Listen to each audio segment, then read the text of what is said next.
temos focado na ideia de todo mês de outubro tratar sobre isso para manter vivo em nós, né, o conhecimento do porquê que a gente se considera, né, ou se declara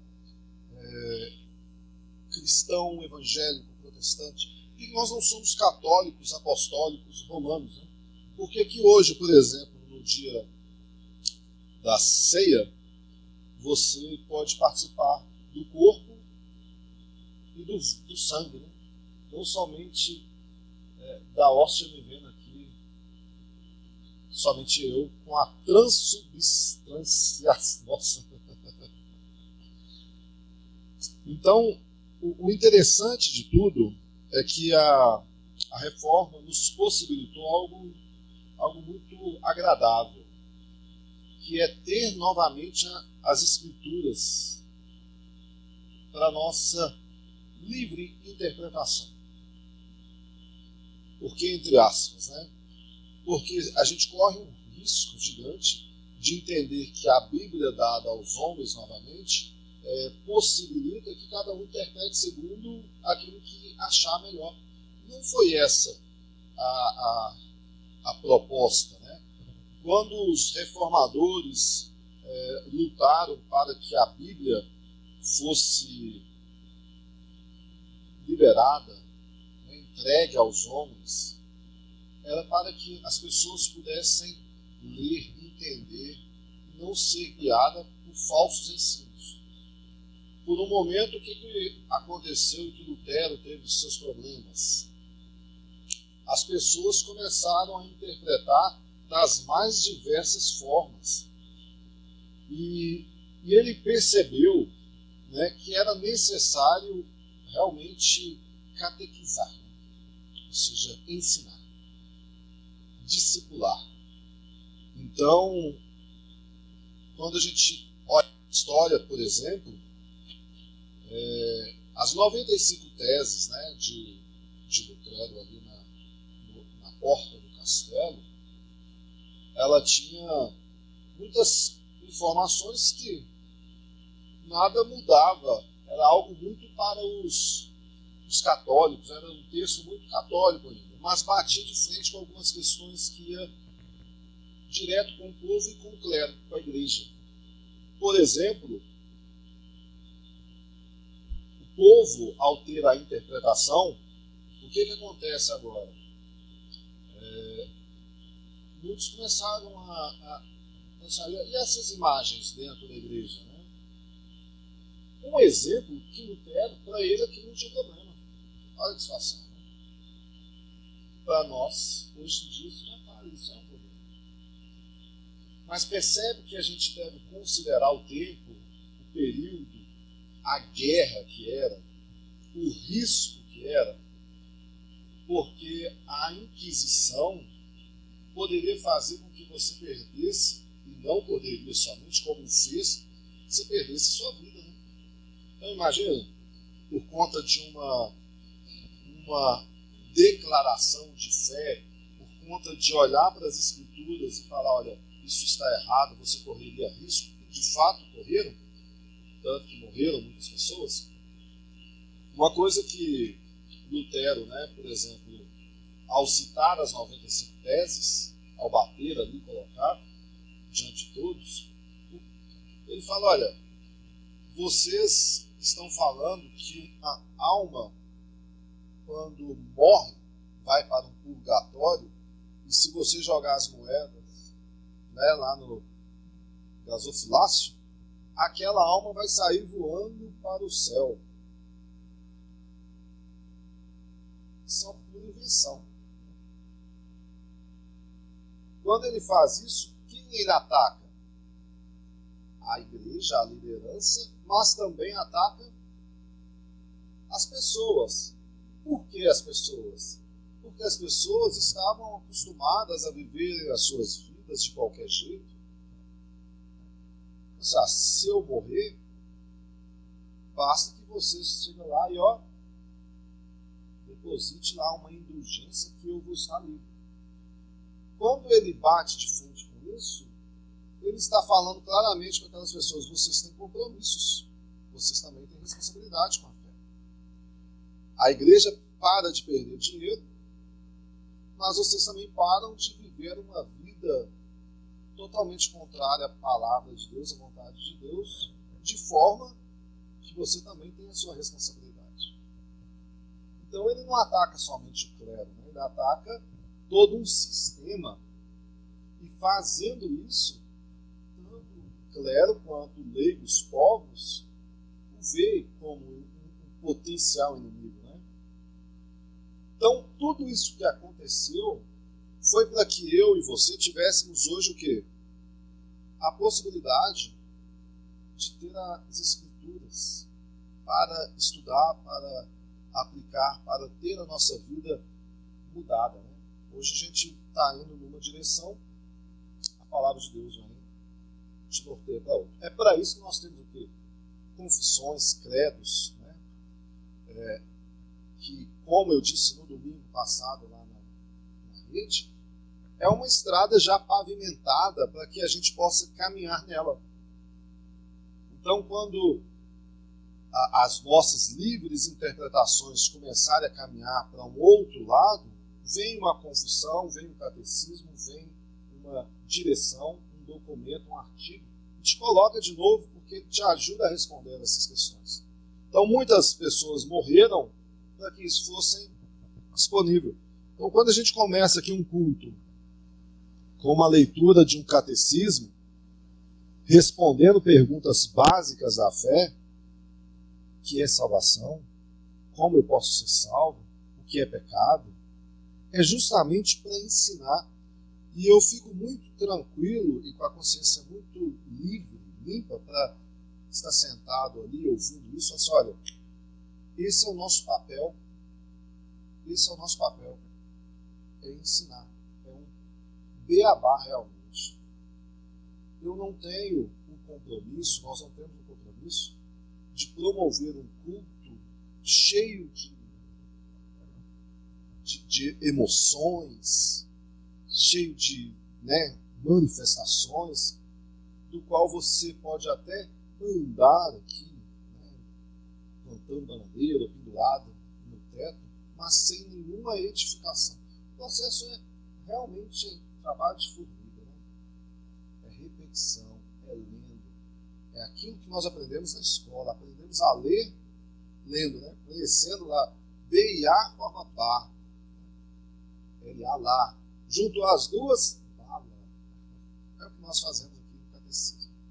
Então isso tudo que foi nos concedido nesse período da reforma, para nós hoje é uma oportunidade da gente poder ler, da gente poder batizar e também celebrar. Então são 504 anos que nós podemos falar assim, obrigado, né, pelo que o Senhor fez não só em 1517. A gente tem essa data por causa do marco, né?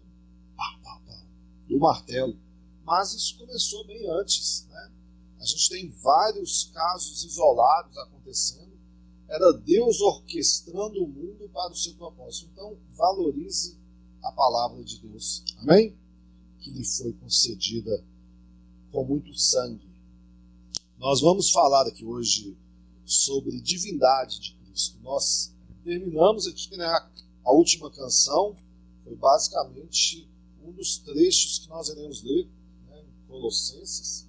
Você pode abrir a sua Bíblia em Colossenses, no capítulo 1, onde a gente vê supremacia de Cristo. Isso é maravilhoso. Eu vou tentar, é claro, fazer uma mensagem aqui um pouco histórica, trazendo algumas informações. No final, tentando aqui mostrar alguma aplicação para as nossas vidas. Mas é bem rápido, eu acredito. Deu poucas páginas. Amém? Colossenses 1, versículo 13. Como nós estamos aí nesse ambiente escolar, né? Eu vou ler o primeiro versículo e nós vamos até o versículo 20. Aí eu gostaria que quem puder leia o próximo versículo, amém? Cada um. Versículo 13. O qual nos tirou da potestade das trevas e nos transportou para o reino do Filho do seu amor. Em quem temos a redenção, isso é, o perdão dos pecados. Esta é a imagem do Deus invisível, o primogênito de toda a criação. Pois nele foram criadas todas as coisas sobre o céu e a terra, as visíveis e as invisíveis, sejam tronos, sejam soberanias, quer principados, quer potestades, tudo foi criado por meio dele e para ele. E ele é, antes de todas as coisas, nele tudo subsiste. Ele é a cabeça do corpo, que é a igreja. Ele é o princípio supremo sobre os que ressuscitam dos mortos. Portanto, ele é primeiro em tudo. Pois é pela própria vontade de Deus que o Filho tem em si a mesma natureza completa de Deus. Que, havendo feito a paz pelo sangue da sua cruz, por meio dele, reconciliasse consigo mesmo todas as coisas, quer sobre a terra, quer nos céus. Glória a Deus. Vamos para o Colossenses 2. Pode continuar, do 6 até o 9.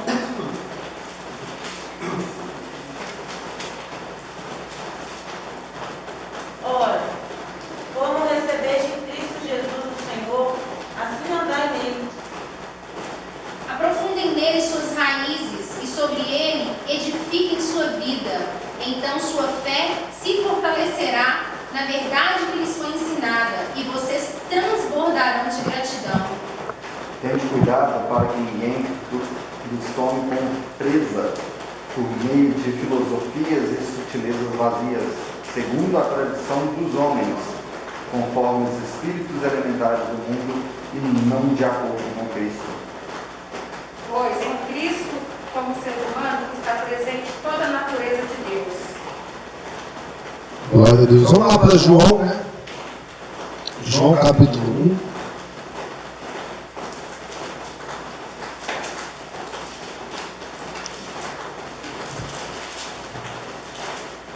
João 1 é conhecidíssimo, né? Mas nós saímos da série agora para João 1, versículo 1. No princípio era o Verbo. O Verbo estava com Deus e o Verbo era Deus. Ele estava no princípio com Deus. Todas as coisas foram feitas por ele e sem ele nada do que foi feito se fez. Nele estava a vida e a vida era a luz dos homens. Amém? O que nós declaramos? Que Jesus é Deus. Amém? Isso é claro para nós. A segunda pessoa da Trindade. 3 versículos antes da gente orar. Isaías 9:6. Porque um menino nos nasceu, um filho se nos deu. O principado está sobre os seus ombros e se chamará seu nome Maravilhoso, Conselheiro, Deus Forte, Pai da Eternidade e Príncipe da Paz. Romanos 9:5.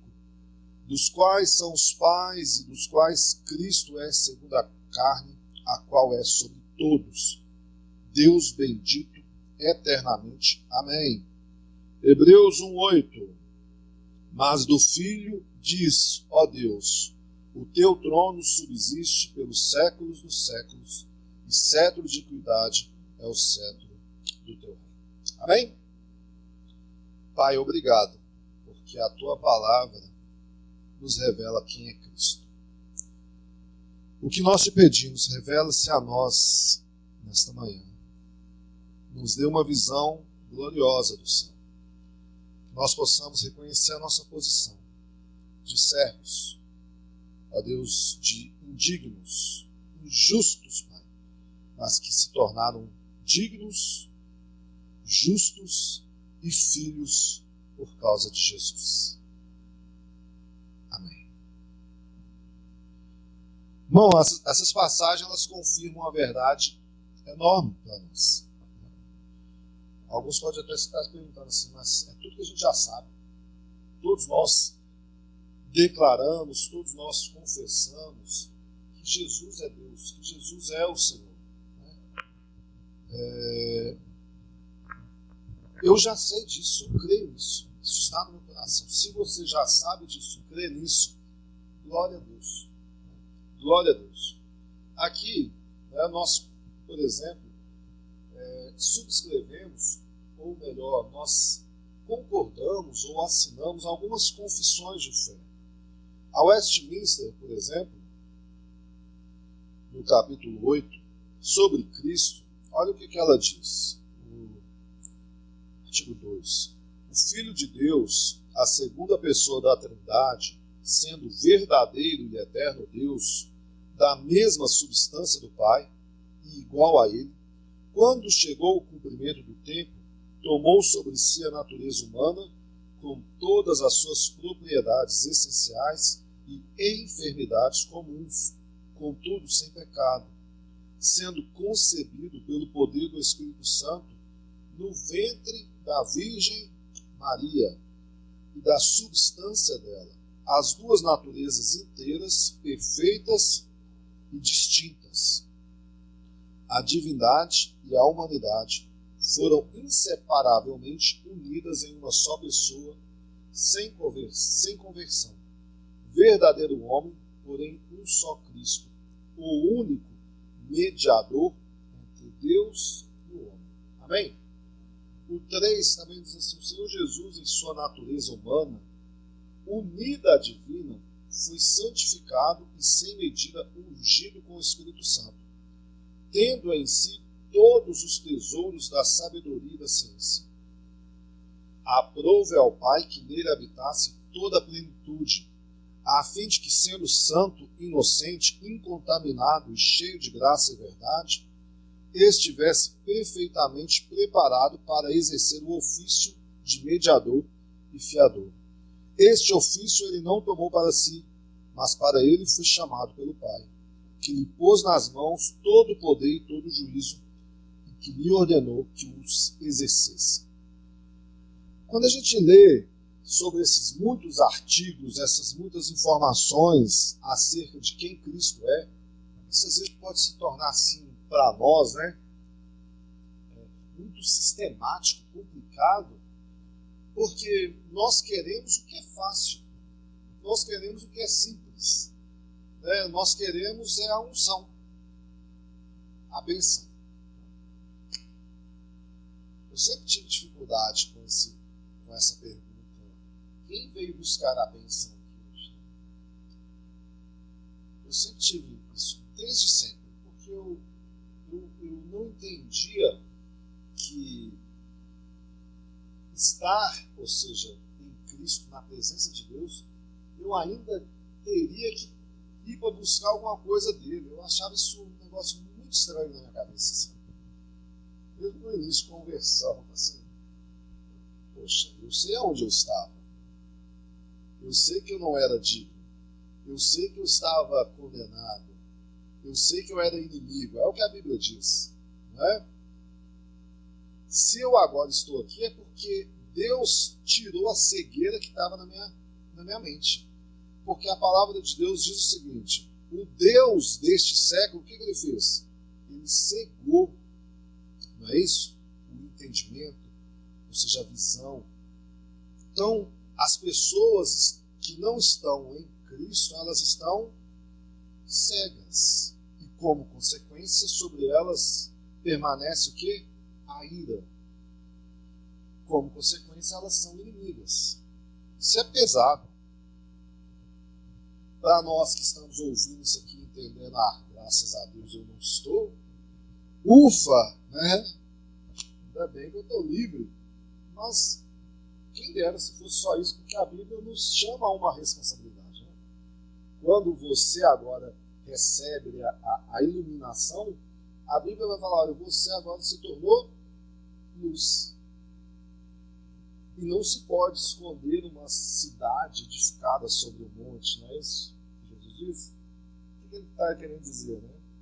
Você está iluminado num mundo de trevas. Se o mundo é trevas e você é uma luz, o que acontece? Você vai, não tem como não chegar a iluminar naquele lugar. Não é isso que o sol faz? A grande verdade é que se não houvesse um sol aqui agora, nós todos estaríamos aqui em trevas aqui agora. Não era? Tudo escuro. Né? A gente teria que gastar a luz o dia inteiro. Porque nós não teríamos essa luz natural. A luz faz com que eu e você se tornem, ou seja, alguma evidência. Como consequência disso, você tem algumas responsabilidades, não é? Quais são elas? Pregar, anunciar, mostrar, ou seja, como diz, se eu não me engano,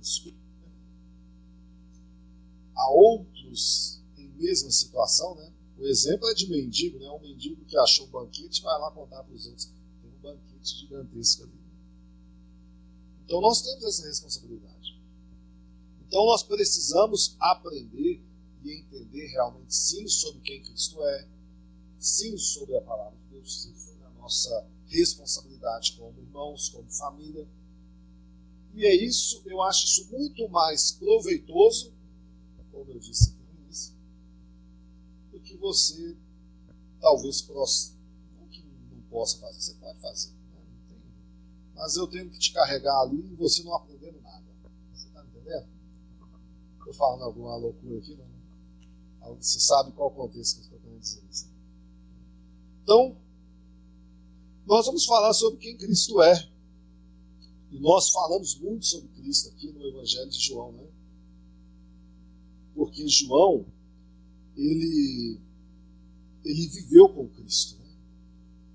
Como os outros discípulos, mas João, quando está testemunhando o Evangelho, falando sobre Cristo, ele está falando de alguém que ele recostava a cabeça no peito, ele está falando de alguém que ele via comendo, rindo, brincando, indo em festa, curando, realizando milagres. Sobre esse João que nos fala, olha a visão gloriosa que eu tive de Cristo. Eu vi ele assim, descobriu, foi revelado que aquela pessoa era o Filho de Deus. Isso é maravilhoso. Enquanto o mundo queria o condenar, ele queria o adorar. Mas qual que é o problema? Qual que é o problema, então, da gente hoje? Né? Os chamados liberais. O que são os cristãos liberais, né? Ou teólogos liberais? Eles não trouxeram um problema novo para agora. Isso é algo antigo, mas eles trouxeram e ele permanece até os dias de hoje. Que é não conseguir ver Jesus como um ser divino. É não conseguir olhar para Cristo e falar assim, olha, ele é realmente um bom mestre, um bom líder, né? Ele é um servo realmente, tem um profeta, mas divino. E aí você fala, acabamos de ler uns versículos aqui que me dá uma referência clara que ele é um monte de texto que a gente lê. Só que ainda assim consegue se argumentar, consegue criar, ou seja, essa teologia liberal. E é sobre isso que eu quero tentar debater aqui um pouco hoje. C.S. Lewis, certa vez ele diz, olha, sobre Cristo, né, só tem algumas opiniões. Ou ele era um mentiroso, ou ele era um lunático, ou ele realmente era assim. Para alguém se declarar, olha, eu sou um filho de Deus, louco, né? Mentiroso, assim, sabe que está mentindo. Ou realmente não bate bem, filho de Cristo, né? Não sei qual das duas aqui ele se bate. Ou ele é realmente Senhor. E falando sobre isso, Paul Enns, ele fala o seguinte comentário, olha, considerando as enormes reivindicações que Cristo fez, seria impossível, né, designá-lo simplesmente como um professor, né, um bom professor, porque ele se reivindicou ser muito mais do que isso. Isso é verdade, a gente olha nas Escrituras, eu sou um bom pastor. É isso que ele diz, eu sou a porta. Ou seja, Eu sou o Filho de Deus. Então, são declarações muito contundentes, muito afirmativas. E nós temos que considerar isso. Então, nessa data em que nós celebramos que a Bíblia, a luta dos reformadores, foi que, olha, pegar a Bíblia do clero, dos líderes religiosos, e falar assim, vou dar para as pessoas. Vocês têm a livre interpretação agora. Vocês agora podem pegar a Bíblia, vocês podem ler, podem estudar. Qual que é o grande problema hoje? O povo devolveu a Bíblia para o clero, né? Sim ou não? Não? Quando a gente olha para algumas instituições e a gente vê que elas reconhecem apóstolos nos dias atuais, o que isso quer dizer? Que permitiu que aquelas pessoas lá interpretassem e conduzissem as pessoas. Eles não querem ter o trabalho de estudar, não querem ter o trabalho de interpretar. O que se faz quando eu crio uma doutrina, por mais maluca que seja, e você simplesmente aceita, você simplesmente come aquilo, engole aquilo?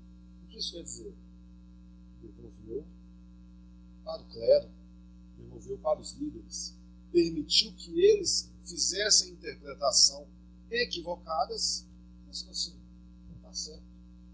Então, quando alguém, usando até mesmo a roupagem de Cristo, ou a cruz de Cristo, o nome de Jesus, e fala, olha, você vai ter que fazer uma campanha X para que isso aconteça, você vai ter que levar isso para sua casa, ungir 3 vezes, dar 2 pulos, isso são criações do homem, pura criação do homem, mas que o clero pegou a Bíblia, né? Interpretou dessa forma, com contundência, com autoridade, com persuasão, usando o versículo bíblico em nome de Jesus, e as pessoas seguem. Né? Quando as pessoas seguem, isso é o quê? Toma, traduz a Bíblia para mim. Então, a guerra, a morte de alguns reformadores foi: toma a Bíblia para interpretar. Só que as pessoas, hoje em dia, ainda fazem isso. Não, toma a Bíblia você, interpreta você para mim. O que você interpretar, isso eu vou aceitar.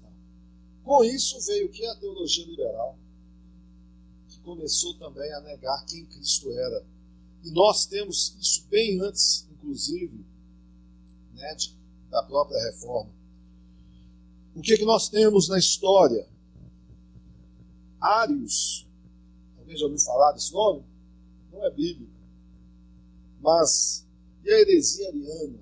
Lá no século V, no século IV, na verdade, né, ele foi até o V, mas a gente tem o chamado o credo de Nicéia. Já ouviu falar sobre isso? Já deve, né? Nós temos o credo de Nicéia, que surgiu pelo seguinte: o arianismo, vou dar só uma breve introdução aqui de história, né? Liderado por Ário, um presbítero lá da Alexandria.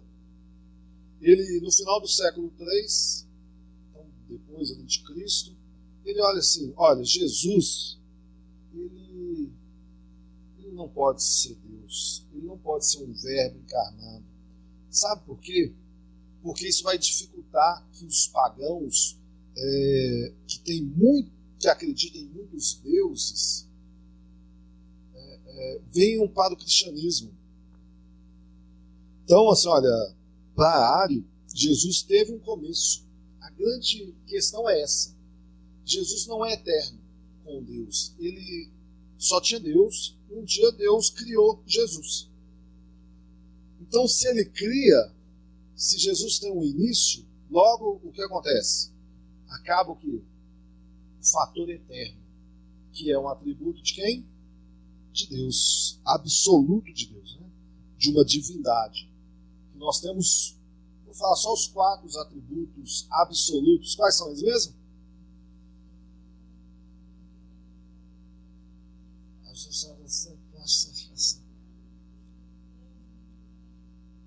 e eternidade. Quais são os atributos? Alguém falando, aí para cair junto, né, você fala assim, fala em línguas, né? Tipo, não, eu estava em mistério nessa hora.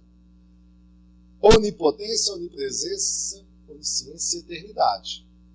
E a partir do momento que fala assim, olha, não, Jesus foi criado, ele teve um início, então, logo, Jesus não é eterno. E Jesus não sendo eterno, ele não pode ser Deus, né? Igual ao Deus Pai. E aí, no concílio que teve, né, em Niceia, né, ou seja, convocado por ninguém menos que quem, gente? Constantino. Já ouviu falar sobre esse homem? Não é aquele lá do filme Constantino, não. Constantino, imperador romano, né, que acabou declarando que o cristianismo era a religião oficial do império. Olha que, vocês podem falar assim, isso não tem nada a ver, tá? Gente, eu acho isso maravilhoso, a história. Você imaginar que Roma, em algum momento, perseguindo a igreja e tal, perceba, nossa, o pessoal desceu, o cristianismo está invadindo. O que é melhor? Eu me associar com eles, velho? Não, o cristianismo agora é a religião oficial do império. Se a gente mora naquela época, a gente fala assim, que vitória.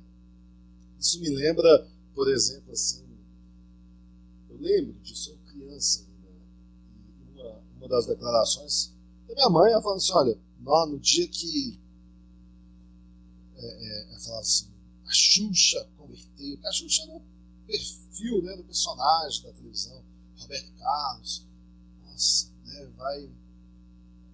Eu cresci ouvindo isso, e isso era uma verdade para mim. Lógico que depois que eu cresci assim, é a mentalidade que tinha-se, né? Que formadores de opinião, que imagem, que isso era a igreja avançando. Né?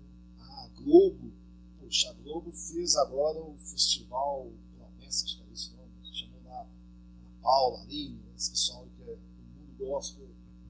Nossa, agora a gente viu que piorando. Mas se achava, olha, agora Constantino chama o credo e nós temos lá 300 bispos lá batendo e acabando declarando o seguinte, olha, o que Ario propôs, esse arianismo, é uma heresia. Qual que era então a defesa de Ario? Que Jesus não era Deus. Vem o credo de Niceia, né, chamado hoje credo niceno, e também em seguida nós teremos o credo lá de Calcedônia, falando a mesma coisa, porque se o niceno falou que Jesus era Deus, o outro veio e falou assim, não, ele é só Deus. Olha como é que o negócio é complicado, né? Não, realmente, está testificado, é isso mesmo, a Bíblia está mostrando que Jesus era Deus, só que é isso assim, não, mas Jesus também é Deus, ele não é homem. Precisa unir as duas unidades, as duas naturezas nele, o que nós chamamos de união hipostática, né? Ele é homem e ele é Deus. Quando a gente olha para a história, um pouco da história, o que a gente percebe? Jesus, ele realmente mudou o mundo. Amém? Um homem, um Deus que mudou o mundo. Nós temos hoje o nosso calendário separado pelo antes de e o depois de Cristo. Na história a gente tem Hitler, tem Madre Teresa, tem Beatles, tem vários personagens. Essas pessoas todas morreram. O que aconteceu depois que morreram? Você pode falar assim, não, permaneceu o legado, né? Permaneceu, mas continua na mesma ascensão. Você percebe que vai, com o tempo, vai caindo, né? A lembrança até pode existir, fizeram e tal, mas não tem aquela força mais, não tem mais aquele significado. Isso também acontece conosco, ou com algum parente nosso, né? A gente pode perder um familiar, alguém importante, a gente observa, olha, aquela pessoa, o que ela fez ou representa, vai caindo, vai perdendo. Já com Cristo é diferente. Cristo morreu há 2000 anos, né? Tudo bem com o Niquinho aí?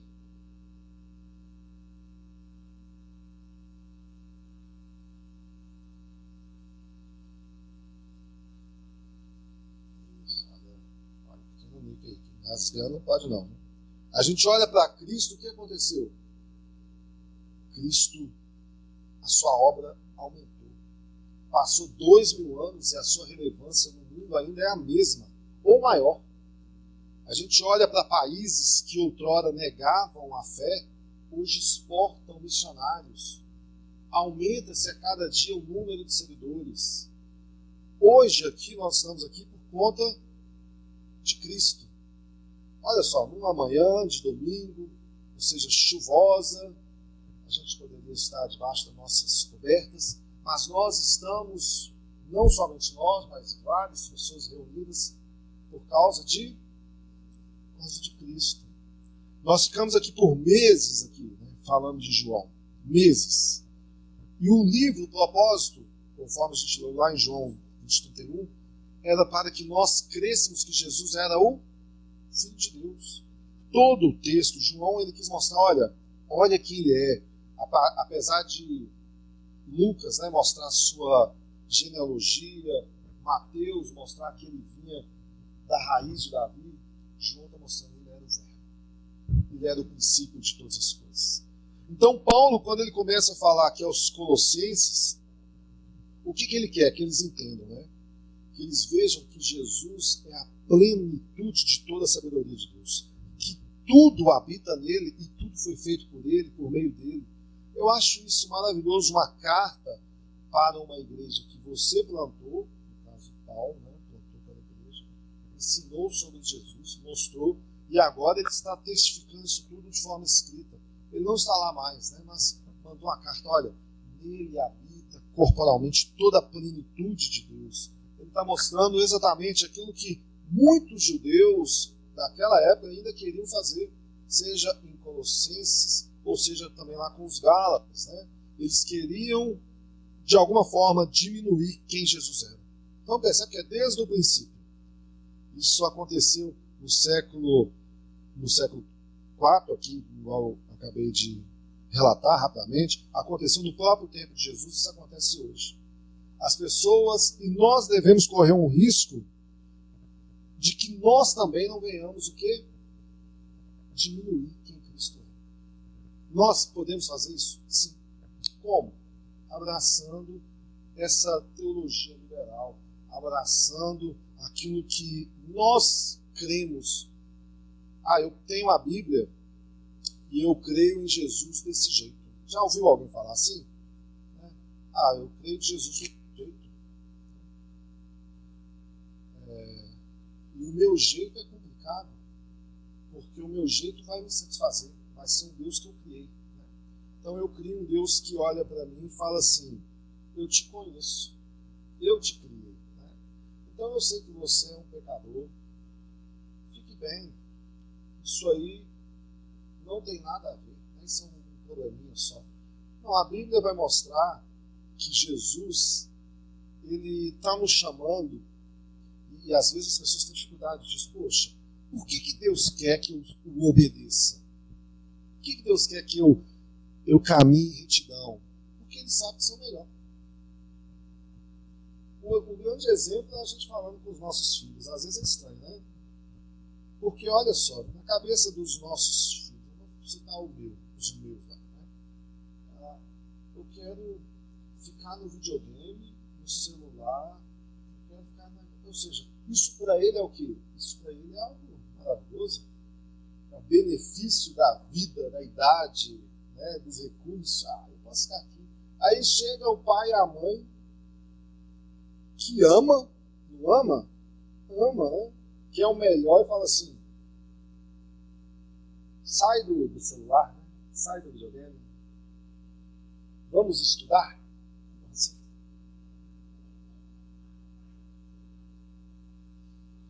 Vai estudar, vai comer alguma coisa saudável.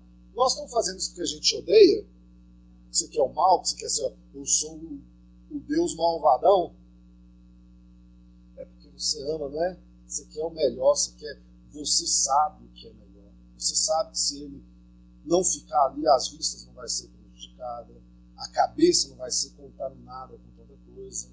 Você sabe que ele tem que aprender a valorizar os tempos, o tempo para todas as coisas. Só que na cabeça dele, não é. Na cabeça dele assim, poxa, meu pai e minha mãe, chato, hein? Meu pai e minha mãe não sabem o que é bom, são careta, são ultrapassados. Mas você sabe o que é o melhor. Não é um negócio louco isso? Não é isso que Deus faz com a gente? Deus está falando com a gente claramente assim. Olha só, muito agradecido, mas olha aqui, olha, onde que eu achei. Eu achei uma base aqui, né? Não pode muito não, mas eu estou colocando. Obrigado. Você olha para Deus e Deus olha para você e olha, vai estudar. Sai um pouco disso aí. Não é o que Deus está falando com a gente. É quase que a gente fala para Deus assim, Deus, você não sabe nada. É quase isso, irmãos. Ele é a plenitude de toda a sabedoria, toda a graça. A Bíblia está dizendo que ele reconciliou consigo mesmo o mundo por meio do seu sangue. Ele é o início e o fim, como a Bíblia mesmo diz, o alfa e o ômega. Né? Paulo, na sua carta, ele continua dizendo, olha, vocês são sustentados nele. Sabe? Tudo que vocês têm ou que vocês conseguem fazer é por causa dele. Se você estiver firme em Cristo e em sua verdade, você não vai ser levado por sutilezas, filosofias, ventos de doutrinas, o que infelizmente acontece hoje, das mais variadas formas. O fato é que se você perdeu a divindade de Cristo, você perdeu o Evangelho. E se você perdeu o Evangelho, você perdeu tudo. Esses personagens históricos que eu citei perdem a força, perdem a relevância, mas Cristo não. Ele continua persistindo, perseverando, vencendo gloriosamente. Olha só, Jesus mudou o contexto do mundo, mudou como o mundo vê as coisas. O mundo olha para as crianças hoje e valoriza. Já teve um tempo que não valorizava, né? Crianças com algum defeito, alguma dificuldade, né? Nasceu sem braço, sem dedo, qualquer coisa, e enterrava, mesmo vivo, né? Jogava fora. Vem o Evangelho transforma a forma das pessoas lidar em sociedade, como elas olham e valorizam a vida. Então agora elas, conhecendo o Evangelho, porque Jesus disse uma única palavra, deixai vir a mim os pequeninos. E elas agora valorizam, deixam aquela criança viver, entendem a limitação. Né? Muitos grupos, né? Inclusive mulheres que já tiveram na história, né? Ou seja, uma perseguição muito grande por conta de uma sociedade muito machista, através do ensino do Evangelho, não de grupos feministas, não, por causa do Evangelho, reconheceram o valor da mulher. Se em algum lado bateram, por causa da mulher que veio a condenação, assim como os antissemitas, né, vão lá e falam assim, por causa do judeu que matou a Cristo, nós também, por causa do Evangelho, por causa das palavras de Jesus, olhamos de forma diferente. Você olha para o seu casamento e de repente você, antes de Cristo, tratava o casamento como algo superficial, algo sem muita importância, sem muito respeito. Aí vem o Evangelho e transforma, dá significado. Isso por causa de Jesus Cristo. Então Cristo mudou o mundo. Cristo tem uma importância gigantesca para o mundo. E o que ele foi e é, representa muito para nós. A reforma trouxe de volta. Olha para Jesus da Bíblia. Olha para Cristo. Que somente Cristo pode te salvar. É o que nós lemos aqui no Catecismo hoje. Algumas questões só para a gente aplicar. Como cristão, né? Você, claro que deve declarar que ama Deus acima de todas as coisas. Né? Mas também que serve ao Senhor. Agora, qual seria então a obrigação? Conhecer este Deus. Não é meio esquisito você chegar, por exemplo, para um budista e ele fala tudo sobre Buda. Conhece tudo.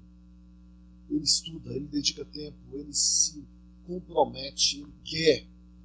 Se você chegar para um islâmico, muçulmano, a mesma coisa. Vai falar tudo sobre Alá, tudo sobre Maomé, qual foi a história, qual foi a vida, como.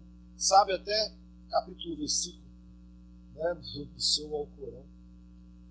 A mesma coisa para budista e a mesma coisa para vários. Aí você às vezes chega para um cristão e ele não sabe responder nada sobre Cristo. Não faz ideia que alguém faça esse discurso de que Jesus não é Deus. Não sabe no plano de redenção qual que é o papel, o que Cristo fez, qual é um pouco da sua história. Poxa, você está declarando que ama a Deus acima de todas as coisas. Nas canções aqui, não é bonito a gente cantar? Eu acho bonito. Mas às vezes não parece que é apenas uma cantoria nossa da boca para fora, porque às vezes a gente está cantando o que a gente não faz de forma nenhuma, ou deseja realmente, né? Por exemplo, cantou aqui Vento do Espírito, né? Não sei de onde vem, só sei que eu quero, sopra em mim, né? Sopra em mim. E se o soprar do Senhor tá bom, eu vou soprar lá para aquele lugar, né? Aonde ninguém quer ir. Aí você não quero não. Está cantando que quer, mas tem que querer, né? A gente cantou aqui nele, né? Ou seja, cantamos Colossenses, e às vezes a gente canta, mas alguém chega para você, me fala um pouco sobre Cristo. Cristo é maravilhoso, ele salva. O que mais? Não, é isso. Aí, disponível, você quer aceitar ele? Aceitar ele o quê? Ele é maravilhoso, salva? Mas me fala mais, né? Como que você vai conseguir falar mais? Quando você relacionado, né? Sabe quando você vende um produto, seja ele qual for, você não tem que dominar o produto? Vou lá na André, eu vou fazer minha mão. Assim fala? O pé, né? Não sei. A Fabiana vendendo tênis. Denúncio vendendo pacotes de mídia. Imagina, você não sabe nada sobre isso, né? Você só sabe assim, não, eu só sei que André, eu só sei que é esmalte. Mas ele faz bem para minha unha. Não, só sei que vai ficar colorido. Faz sentido? Lógico que não. Você quer entender, você quer interagir, quer saber mais. Faz sentido um cristão não conhecer mais sobre Cristo? Quando a gente olha para o islâmico, você olha para o islâmico e fala assim, cara, tá no livro. Você olha para o budista, no espírita. Só que, se nós não tivermos a curiosidade, o interesse, a vontade, o desejo de aprender mais sobre Deus, tem uma coisa errada. E aí hoje nós temos as nossas Bíblias de estudo, Bíblia com itens para aprender, e às vezes a gente simplesmente ignora. Né? É um absurdo a gente não querer e não ter essa postura de gastar tempo e dedicar tempo para conhecer sobre Cristo. Nós temos aqui um momento como esse aqui, é isso. Um momento num culto é para falar. Lógico que é muito mais muito mais sintético, não tão analítico, porque nós não podemos abrir aqui o espaço. Né, mas o que é realmente o arianismo? Eu não entendi sobre isso. Né? Me fala aí melhor. Né? Quando que foi a Calcedônia? Quem são esses bispos? Eles representam o quê? Lógico que a gente não pode, senão a gente ficaria aqui até 8 da noite. Né? Mas é apenas para jogar para vocês assim, olha, não aconteceu essas coisas?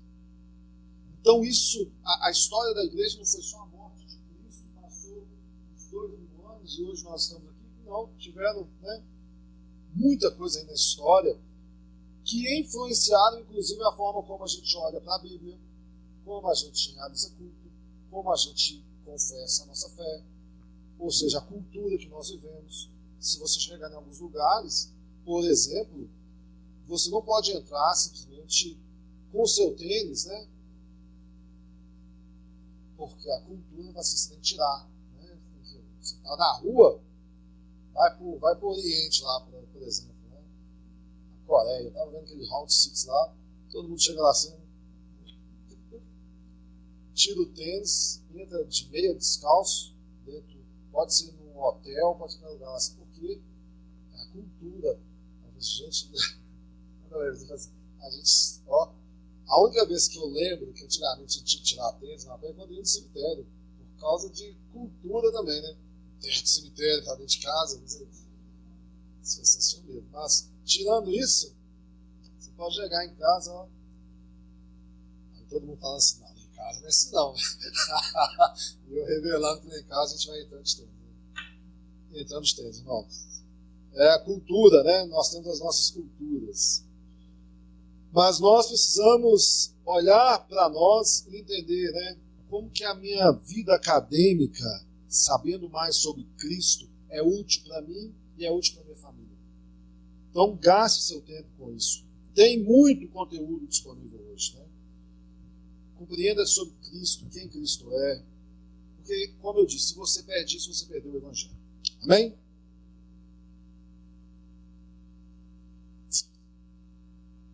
Eu poderia falar muito mais coisas aqui sobre, mas, resumindo, quando a gente deixa de aplicar o fundamento da fé em nossas casas, como consequência, infelizmente, a chance de a gente também perder os nossos filhos futuramente, né, para a cultura, para o trabalho, para a faculdade, também é gigante, né? Se Deus quiser, nós vamos retomar com a escola bíblica. Então, fora o culto, né?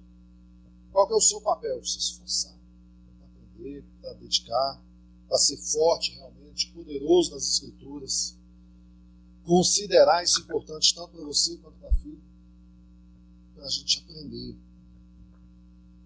Afinal, como bons dispenseiros, né, da multiforme graça de Deus, a gente se torna o quê? Participante da sua obra, do seu reino.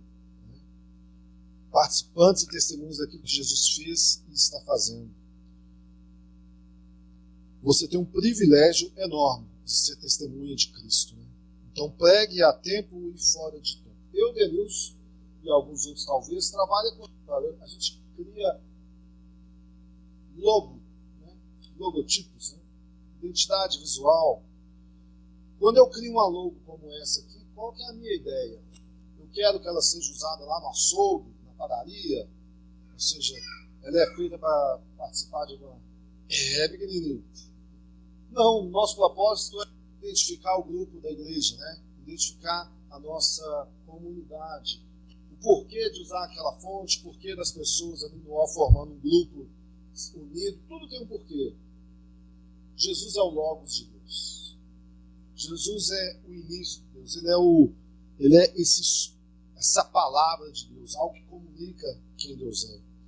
É isso que nós lemos lá no início. Então, por meio dele, tudo foi criado. O mundo que nós conhecemos passou mais de 2000 anos. A sua morte e sua ressurreição. O cristianismo está se expandindo, porque ele é Deus. Amém? Qual que é o seu papel? Testemunhar sobre isso. Se eu pudesse resumir para que eu falei sobre tudo isso aqui hoje de manhã, é justamente para te convidar a ter uma meta. De repente, olhar meta pessoal, de aprender mais sobre Deus, mas também de olhar para uma pessoa que eu espero que o Senhor coloque no seu coração agora, e pensar, eu vou compartilhar sobre Cristo para essa pessoa. Como orando, abençoando a vida dela, visitando. Não precisa esperar até o final do ano, não. Sabe aquelas promessas de final de ano? Ano que vem eu vou pegar uma pessoa e vou ensinar. Não, isso pode começar agora. Nesse momento você fala, Senhor, me mostra alguém. Pode ser um tio, pode ser um irmão, pode ser a mãe, pode ser o pai, o filho, um colega do trabalho, um colega da escola, um amigo, alguém que você não conversa mais. Mas foque nessa pessoa e fala assim, eu quero que ela saia deste mundo de trevas e conheça que Jesus é Deus. Se Ele é Deus para você, você realmente tem o propósito de falar para outras pessoas. Amém? Então, pense sobre isso.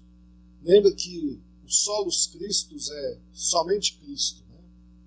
E é dele, por ele e para ele. Senhor, em nome de Jesus, nos ajude a olharmos para Cristo como Deus que Ele é. Mas não somente isso, a valorizarmos o tempo que o Senhor tem nos dado para aprender, para nos, ó Deus, equipar de conhecimento, de relacionamento, de temor, de vida, e assim, ó Deus, alcançar as pessoas. Ó Deus, coloque em nosso coração, nem que seja uma única pessoa, ou muito mais, para que a gente olhe para ela com o mesmo olhar de misericórdia que o Senhor olhou para nós. Ó Deus, aqueles que te rejeitam, como nós também, ó Deus, tantas vezes te rejeitamos, que estes sejam alvos, ó Deus, das nossas orações, do nosso amor, da nossa misericórdia, que nós tenhamos o que compartilhar com eles, lendo mais sobre o Senhor, ó Deus, buscando mais ao Senhor, e que essas pessoas sejam encontradas em Ti, Pai, em nome de Jesus. Faz de nós, Pai, instrumento em Tuas mãos. É o que nós pedimos. Amém.